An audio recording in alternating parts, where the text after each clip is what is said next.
सकता है।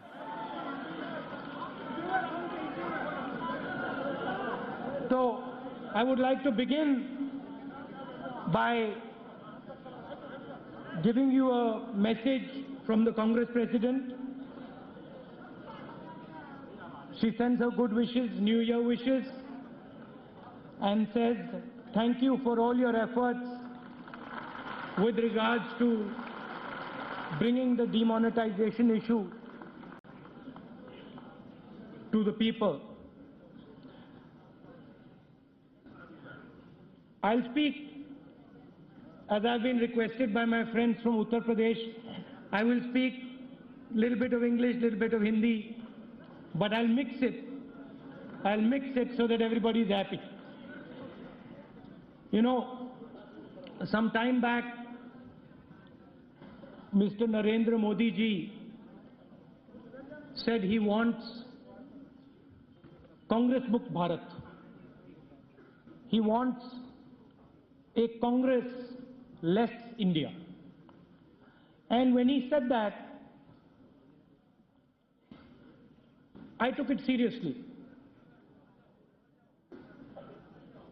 And I started to think about and try and understand in greater detail what exactly it was that Narendra Modi ji meant when he said, I want a Congress-less India or a Congress Mukt Bharat.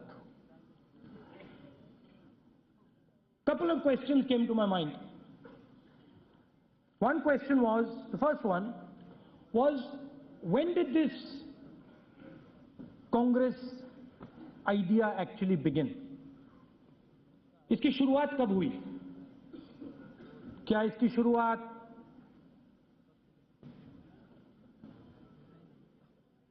जब गांधी जी आए तब हुई? क्या इसकी शुरुआत 1847 में mutiny में हुई? या इसकी शुरुआत उससे भी पहले हुई? और दूसरा सवाल ये है क्या? हम सब यहां बैठे हैं, हम सब एक कमरे में एक साथ क्यों बैठे हैं? हम सब किस चीज के लिए लड़ रहे हैं? या वो क्या चीज है जो हम सबको इस कमरे में आज लाई है और हर डिस्ट्रिक्ट में, हर ब्लॉक में कहीं ना कहीं आपको कांग्रेस पार्टी का वर्कर, कांग्रेस पार्टी का झंडा दिखाई देगा।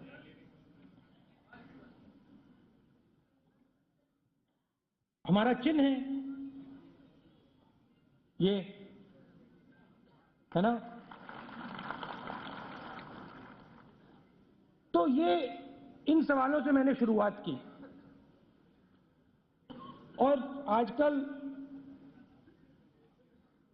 इंटरनेट का समय है, तो मैंने वहां पे गूगल सर्च शुरू कर दिया, हैंड सिंबल, म्यूटिनी, अलग अलग सर्च वर्ड जो होते हैं। और जब मैं ये कर रहा था, मुझे एक बड़ी इंटरेस्टिंग बात दिखी, या एक बात मैंने डिस्कवर की।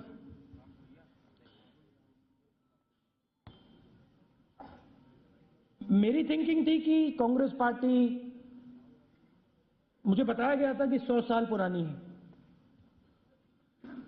तकरीबन 100 साल पुरानी है। मगर एक दिन मैं फोटोज देख रहा था और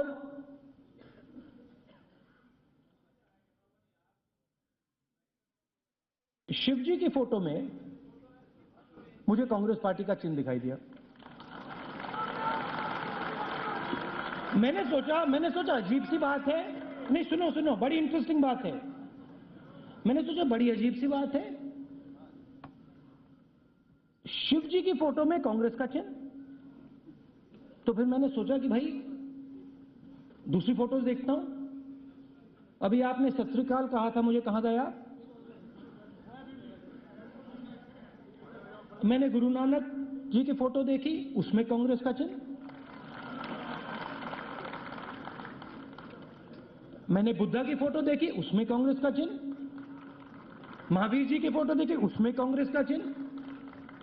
हजरत अली जी की फोटो देखी, उसमें कांग्रेस का चिन्ह। तो मेरी बातचीत होती रहती है करण सिंह जी से, तो मैं एकदम करण सिंह जी के पास गया और मैंने कहा, करण सिंह जी आप मुझे एक बात बताइए, ये हर धर्म में, इस्लाम में, हिंदू धर्म में, सिख धर्म में,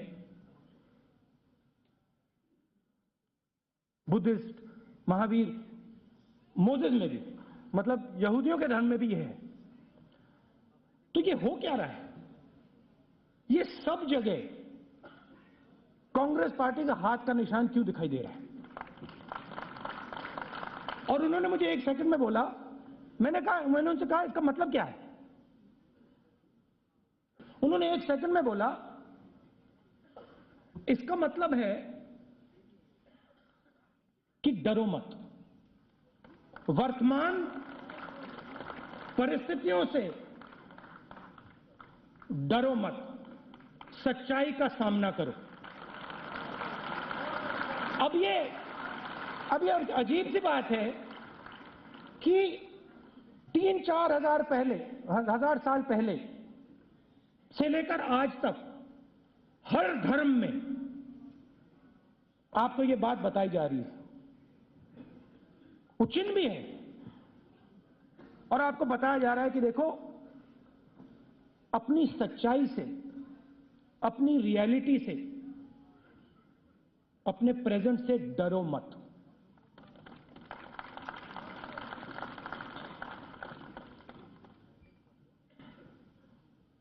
फिर मैंने थोड़ी कांग्रेस पार्टी की पॉलिसीज के बारे में सोचा।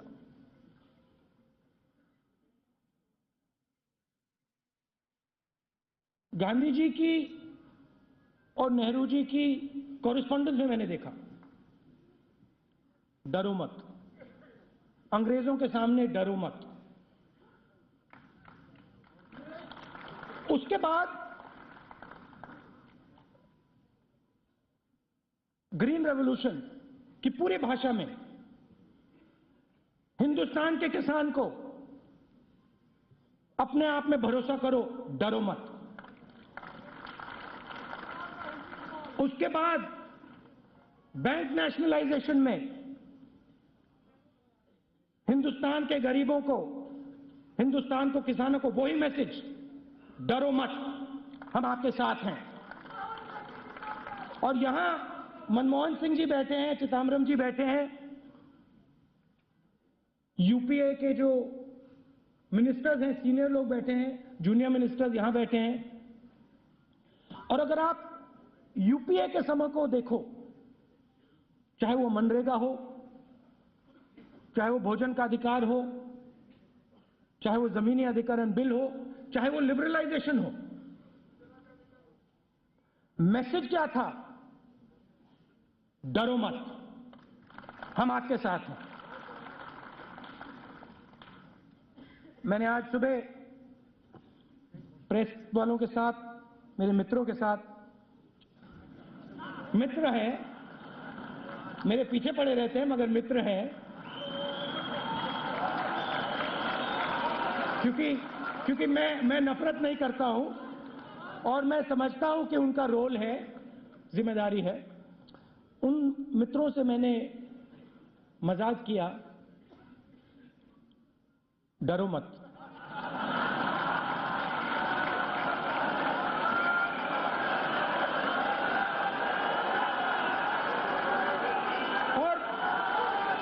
और काफी अच्छा लगा मुझे कि काफी मेरे मित्रों ने, जो मुझे क्रिटिसाइज भी करते हैं, उन्होंने कहा कि आपने बहुत अच्छी बात बोली।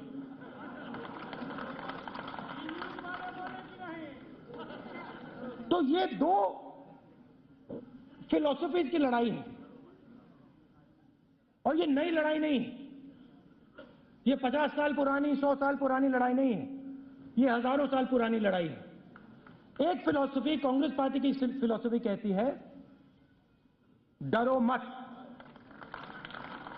और दूसरी फिलॉसफी कहती है डरो। और डराओ। अब आप बीजेपी की पॉलिसीज को देखो।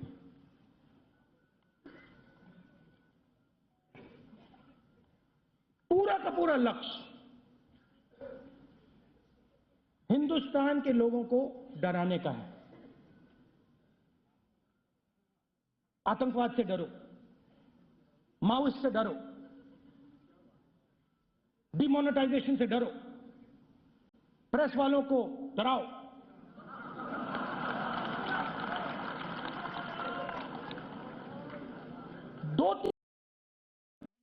दो तीन महीनों में पूरे हिंदुस्तान में इन लोगों ने डर फैला दिया। कैसे फैलाया? मजदूरों को हमने बताया कि देखिए, आप घबराइए मत, डरो मत, चाहे कुछ भी हो जाए, 100 दिन का रोजगार हम आपको गारंटी करके देते हैं, डरो मत। मोदी जी ने उनका पैसा छीना। हमने किसानों को कहा, देखो डरो मत, तुम्हारी जो जमीन है वो तुम्हारी रहेगी, और अगर कोई भी तुमसे जमीन छीनना चाहता है, लेना चाहता है, तो उसे मार्केट रेट देना पड़ेगा, डरो मत। और मोदी जी ने क्या किया? नहीं, हिंदुस्तान के किसान डरो, मेरा नाम नरेंद्र मोदी है और मैं तुमसे तुम्हारी जमीन छीन सकता हूं। सही बात है। बोनस ले लिया, बोनस ले लिया, बारिश होती है, ओला गिरता है, नरेंद्र मोदी आपको कुछ नहीं देगा। जितना जितना डर पैदा हो सकता है उतना फायदा है। आदिवासी खड़े होते हैं,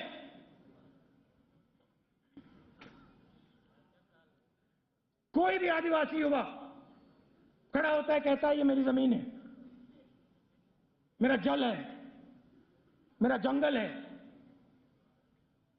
उसे गोली मार के गिरा देते हैं। झारखंड, छत्तीसगढ़, मध्य प्रदेश, तो जहां भी ये जाते हैं ये डर पैदा करते हैं, और जहां भी हम जाते हैं हम डर को मिटाने की कोशिश करते हैं। इनकी राजनीति की बेसिस, इनका जो स्ट्रक्चर है, ये डर को क्रोध में बदलने का स्ट्रक्चर है। इनका यही काम है, और ये काम यहां पे 2 साल से 2.5 साल से नहीं हो रहा है। ये काम इस जमीन पे हजारों सालों से हो रहा है, और यही लोग कर रहे हैं, यही विचारधारा कर रही है। हम मानते हैं कि इस देश को, इस देश की जनता को किसी से, किसी चीज से डरने की जरूरत नहीं है। ये देश मजबूत है, ये कमजोर देश नहीं है। इस देश के लोग जागरूक हैं, होशियार हैं, इनको किसी चीज की कमी नहीं है, इनको किसी चीज से डरने की जरूरत नहीं। इस दुनिया में एक ऐसी चीज नहीं है जिससे हिंदुस्तान को या हिंदुस्तान के किसी भी नागरिक को डरने की जरूरत है। और जब ये देश को बताते हैं, जब ये हिंदुस्तान के किसान को बताते हैं, मजदूर को बताते हैं, युवा को बताते हैं कि तुम्हें डरने की जरूरत है, तो ये इस देश की इज्जत नहीं करते हैं,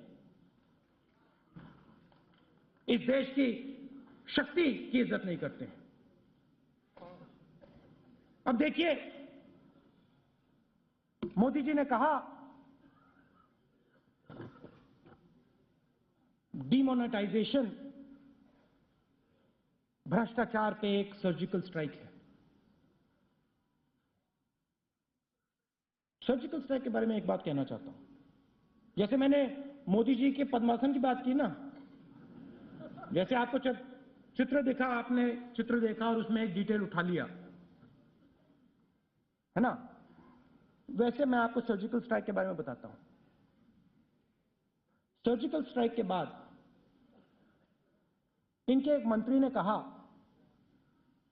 कि देखिए, आज हिंदुस्तान के सिपाही, हिंदुस्तान की सेना इजराइल जैसा काम कर सकती है। अच्छा, इसका मतलब आज से पहले हिंदुस्तान की सेना इजराइल की सेना से कम थी क्या? अच्छा, और मैं तो कहता हूं कि हमारी सेना इजराइल से आगे है और आगे थी।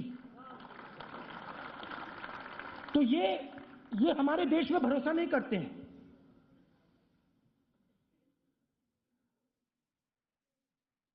इनका प्यार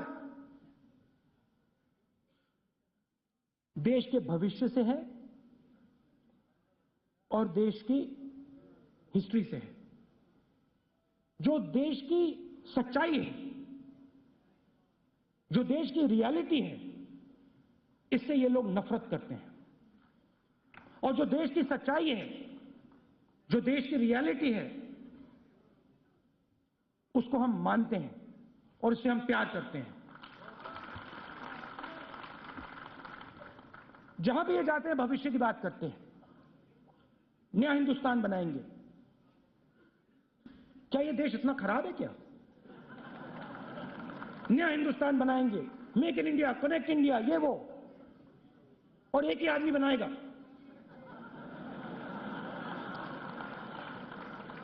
मतलब और किसी में हैसियत नहीं है। हम सब बेवकूफ हैं, पूरा हिंदुस्तान बेवकूफ है, एक व्यक्ति बनाएगा।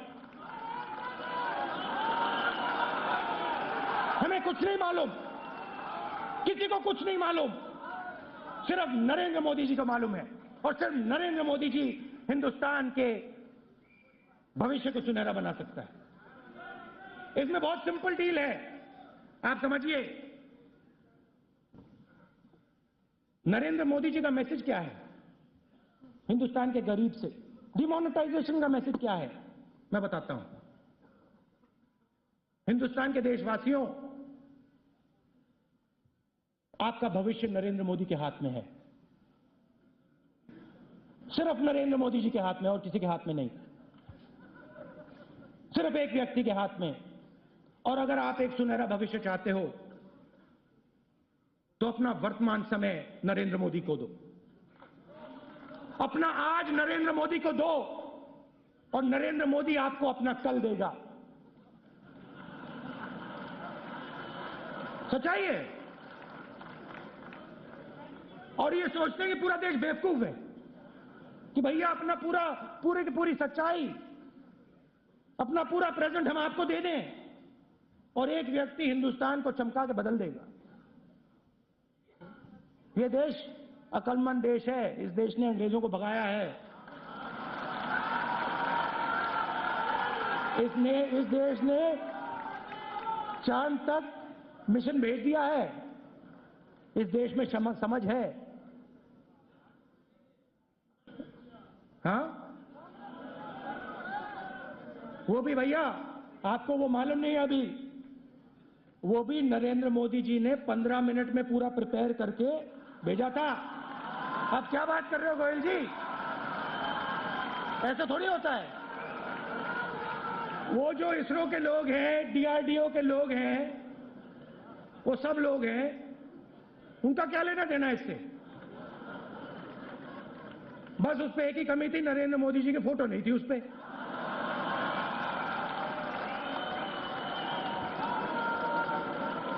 नहीं तो अच्छा सा इवेंट बनता। देखो क्या नाम था उसका, चंद्रयान, क्या नाम था? चंद्रयान। देखो चंद्रयान को नरेंद्र मोदी जी ने भेजा है, बाकी हिंदुस्तान देख रहा है, देखता जा रहा है, भैया जा रहा है, चांद तक जा रहा है, नरेंद्र मोदी ने भेजा। Mangalyaan, sorry, Mangalyaan, surgical strike on corruption.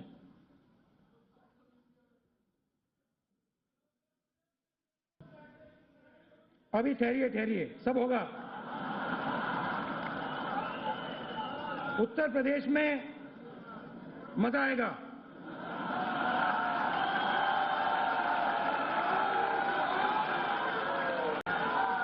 अच्छा, तो मोदी जी ने कहा, और आज चिदम्बरम जी ने अच्छा भाषण दिया। उन्होंने कहा कि लक्ष्य था भ्रष्टाचार के खिलाफ लड़ाई लड़ना, याद है, काले धन के खिलाफ लड़ाई लड़ना। मोदी जी, कितना काला धन वापस आया, ये तो बता दीजिए। बीजेपी के बंगाल यूनिट ने बैंक में पैसा डिपॉजिट किया मोदी जी के भाषण से एकदम पहले। बिहार यूनिट ने, कहां है चौधरी जी, कहां है चौधरी जी, ये बैठे हैं, इनसे पूछिए, बिहार के यूनिट ने हर डिस्ट्रिक्ट में रियल एस्टेट खरीदा। ओडिशा के हर यूनिट ने हर डिस्ट्रिक्ट में रियल एस्टेट खरीदा। और चीफ इकोनॉमिक एडवाइजर को बैंकिंग सेक्रेटरी को नहीं मालूम था, मगर इन लोगों को मालूम था। जनार्दन रेड्डी जी ने 500 करोड़ रुपए की वहां पे शादी कराई अपनी बेटी की, चेक से पैसा दिया था, नए नोट में। मोदी जी ने कहा आतंकवाद के खिलाफ जबरदस्त हमने एक्शन लिया है। 2 दिन बाद हमारे जो सेना के जवान हैं, इजराइल से बेहतर वाले, जो इजराइल को सिखा सकते हैं और पिछले कई सालों से सिखा सकते थे, उन्होंने आतंकवादियों को मारा। जेब में से निकलते हैं 2000 रुपए के नोट, नए वाले। मोदी जी ने आतंकवाद की बात बंद कर दी, एकदम एक शब्द नहीं आया उसके बाद, भैया नहीं आतंकवाद के, नहीं, सॉरी।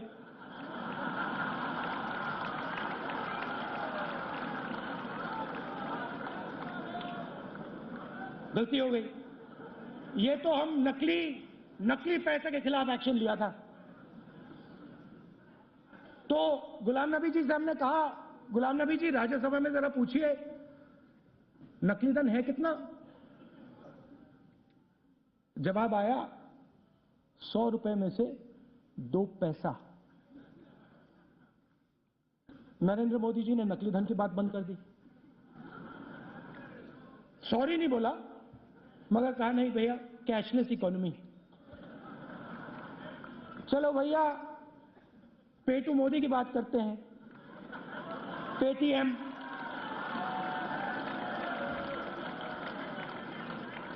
पेटीएम पेटीएम का आइडिया मैं आपको बताता हूं। चिदम्बरम जी ने आज कहा, चिदम्बरम जी कौन सा देश था 80% वाला? जर्मनी और ऑस्ट्रिया में 80%, 80% कैश में चलता है। अब मोदी जी पता नहीं कौन सा सपना देख रहे हैं, वो कह रहे हैं कि हिंदुस्तान को मैं कैशलेस बनाऊंगा। रेणुका जी बना दिया, ले लिया पैसा, सब कैश ले लिया, किसानों से, मजदूरों से, गरीबों से। कहते हैं भ्रष्टाचार के खिलाफ लड़ाई है। अच्छी बात। तो मुझे आप एक बात बताइए,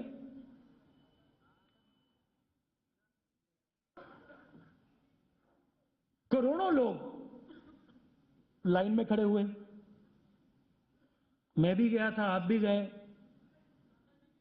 3 बजे सुबह, 5 बजे सुबह, 4 बजे सुबह, उन लाइनों में आपको कोई भ्रष्ट व्यक्ति दिखाई दिया?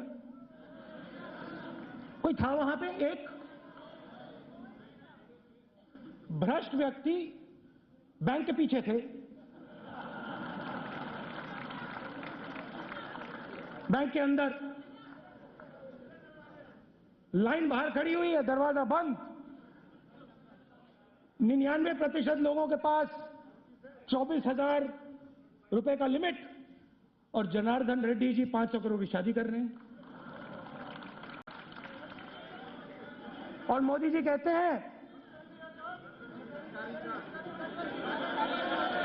गडकरी जी ने क्या किया? उनकी मैरिज, उनकी डॉटर की मैरिज।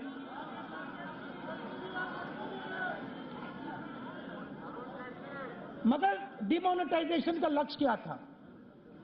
देखिए, डर फैलाने का लक्ष्य एक ही है, गरीबों से उनका हक छीनना। पूरी हिस्ट्री में आप देख लीजिए, जहां भी डर फैलाया गया है, वहां गरीबों से उनका हक, उनका पैसा, उनकी जमीन छीनी जाती है। और यही डिमोनेटाइजेशन का लक्ष्य है। चिदंबरम जी यहां बैठे हैं, मनमोहन सिंह जी यहां बैठे हैं। आज 8 लाख करोड़ रुपया हिंदुस्तान के 50 सबसे बड़े उद्योगपतियों के नॉन परफॉर्मिंग एसेट्स हैं। 1,40,000 करोड़ रुपया नरेंद्र मोदी जी ने 2.5 साल में माफ कर दिया है।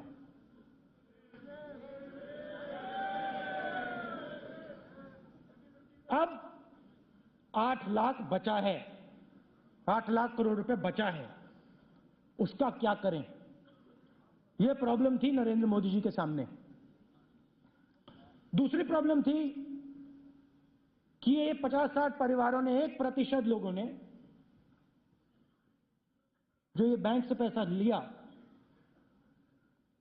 बैंक लोन नहीं दे पा रहे थे और इकोनॉमी फंसी पड़ी हुई थी। तो नरेंद्र मोदी जी ने एक सर्जिकल स्ट्राइक हिंदुस्तान के गरीब व्यक्ति पर, किसान पर, मजदूर पर ठोका कि भैया, अगर आर्मी कर सकती है तो गरीबों पे, मजदूरों पे, किसानों पे, मिडिल क्लास पे, छोटे दुकानदार पे नरेंद्र मोदी भी सर्जिकल स्ट्राइक कर सकता है। और नरेंद्र मोदी जी ने कुछ महीने पहले अपना भाषण दिया। अभी एंटनी जी बता रहे थे कि कुछ ही घंटे पहले, या शायद एक दिन पहले, आरबीआई को चिट्ठी गई कि आप डिमोनेटाइजेशन करने को तैयार हो या नहीं, और अगले दिन अनाउंसमेंट हो गया। मतलब आपने पूरे इंस्टीट्यूशन को रद्द कर दिया, खत्म कर दिया। जैसे कांग्रेस पार्टी में कभी कभी होता है। अभी जैसे पंजाब में चुनाव है, उत्तराखंड में चुनाव है, तो कभी कभी जो पार्टी का सिस्टम है उसको तोड़कर किसी एक व्यक्ति को ऊपर से टिकट दिया जाता है।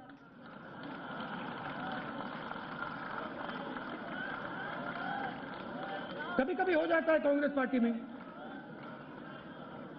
मगर कांग्रेस पार्टी ने ऐसा काम आरबीआई के साथ या जुडिशरी के साथ, हिंदुस्तान के जो, जैसे मैंने आज सुबह कहा, आत्मा, हिंदुस्तान की जो आत्मा है उसके साथ तो ऐसा कभी नहीं किया और नहीं करेगी। और मैं प्रेस वालों को कह सकता हूं यहां से कि आप मेरे बारे में जितना भी लिखना चाहते हो आप लिखो, मगर मैं आपको ना कभी डराऊंगा, ना आपके हक छीनूंगा।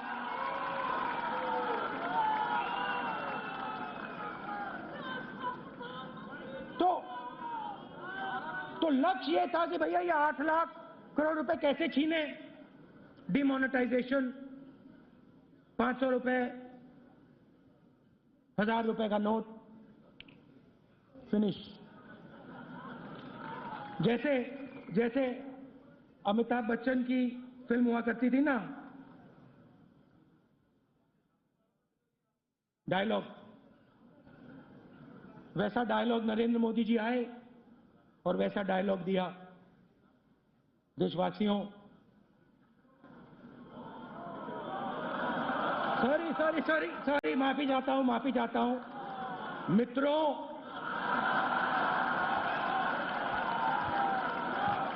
मित्रों, अपने जेब में हाथ डालो। सबने अपने जेब में हाथ डाला। ये जो तुम्हारे जेब में 500,000 रुपए का नोट है, अब ये कागज हो गया है, कागज। मित्रों, भ्रष्टाचार के खिलाफ हम एक लड़ाई लड़ रहे हैं। मुझे अपना वर्तमान समय दो, मैं आपको एक चमकता हुआ नया भारत आज से 10-15 साल बाद दूंगा। और ये बात समझ लो कि ये चमकता हुआ भारत अरुण जेटली जी, सुषमा स्वराज जी, राजनाथ सिंह जी तुम्हें नहीं देंगे। ये चमकता हुआ भारत सिर्फ तुम्हें नरेंद्र मोदी देगा। तो पैसा छीना, गरीबों से पैसा छीना, बैंक में पैसा डाला और चाहते थे कि ज्यादा से ज्यादा समय बैंक में पैसा फंसा रहे। प्लानिंग थी। बैंक में गरीबों के पैसे को फंसाने के लिए 6-7 महीने फंसा रहे कि बैंक लोन माफ हो पाए, 8 लाख करोड़ रुपए वापस दिए जाए। 24,000 रुपए की लिमिट लगाई गई। एटीएम में 2,000 रुपए का नोट कैलिब्रेट नहीं किया गया। हाँ, नहीं, वो उसी समय, उसी एक्शन में, जैसे जैसे 15 अगस्त को वहां पे जब कांग्रेस पार्टी के ऑफिस में हम वहां पे बच्चों को मिठाई देते हैं, वैसे ही नरेंद्र मोदी जी ने 1200 करोड़ रुपए की मिठाई विजय माल्या को दी, मुंह में, ये लो गिफ्ट, तोहफा, मजे लो। और ये होगा, ये 8 लाख करोड़ रुपया, आप देख लेना, 8 लाख करोड़ रुपया इनकी जेब में जाएगा। गरीबों का पैसा इनकी जेब में जाने वाला है। गरीबों से पैसा खींचो, अमीरों को सींचो।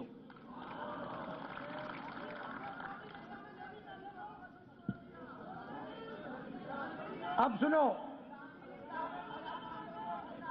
एक पिक्चर थी, आपको याद होगा, नमक हलाल पिक्चर थी, याद है आपको? अमिताभ बच्चन वाली। सर, मैंने वो देखी नहीं है, मगर उसका मैं डायलॉग जानता हूं, गाना जानता हूं। आपको तो लगता है बस ये सपना, राम राम जपना, गरीब का माल अपना। तो ये फिलॉसफी है सूट बूट सरकार की, और ये, इससे आप लोगों को लड़ना है। मोदी जी भ्रष्टाचार की बात करते हैं, मगर ये जो कागज मेरे हाथ में है, ये 2 जो कागज हैं, इनके जवाब मोदी जी ने नहीं दिए। इन कागजों में लिखा है नरेंद्र मोदी जी को 1, 2, 3, 4, 5, 6, 7, 8, 9 बार 6 महीने में सहारा ने पैसा दिया। इसमें लिखा है कि 25 करोड़ रुपए नरेंद्र मोदी जी के लिए बिरला ने किए। 12 डन, रेस्ट क्वेश्चन मार्क। इसका तो जवाब नरेंद्र मोदी जी देना नहीं चाहते हैं। तो अब आपके ऊपर है, कांग्रेस पार्टी के जो लीडर्स हैं, वर्कर्स हैं, जो सेना है, डर मिटाने की सेना, डर हटाने की सेना जो है, आपका काम है कि आप हिंदुस्तान के गांव में, कस्बों में, गलियों में जाएं और आप देश की जनता को बताएं कि आरएसएस और बीजेपी देश का नुकसान कर रहे हैं। लोगों को डराकर, नफरत फैलाकर, डिमोनेटाइजेशन जैसे एक्शन लेकर, गरीबों से पैसा छीनकर हिंदुस्तान के भविष्य को डैमेज कर रही है। ये मैं भी करूंगा और आप सब करेंगे, एक साथ करेंगे।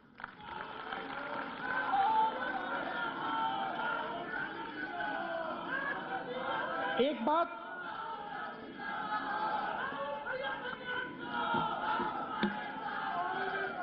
बात मैं आपको बता सकता हूं, एक बात मैं आपको बता सकता हूं, हिंदुस्तान से ये सोचते हैं कि हिंदुस्तान में डर फैला के ये लोग राज कर सकते हैं। ये लोग सोचते हैं कि हिंदुस्तान की जनता को डराकर, नफरत फैलाकर ये लोग हिंदुस्तान पर राज कर सकते हैं। मैं आपको यहां स्टेज से बता रहा हूं कि कांग्रेस पार्टी इन लोगों को हराएगी और हटाएगी यहां से।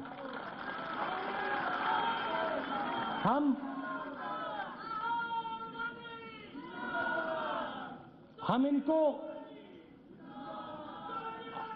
इनसे नफरत नहीं करते हैं, हम इनसे नफरत नहीं करते हैं, हम इनसे गुस्सा भी नहीं करते हैं, मगर हम देश में इनकी विचारधारा को हराएंगे, आप देखना। मोदी के हटाओ, मोदी के हटाओ, मोदी के हटाओ,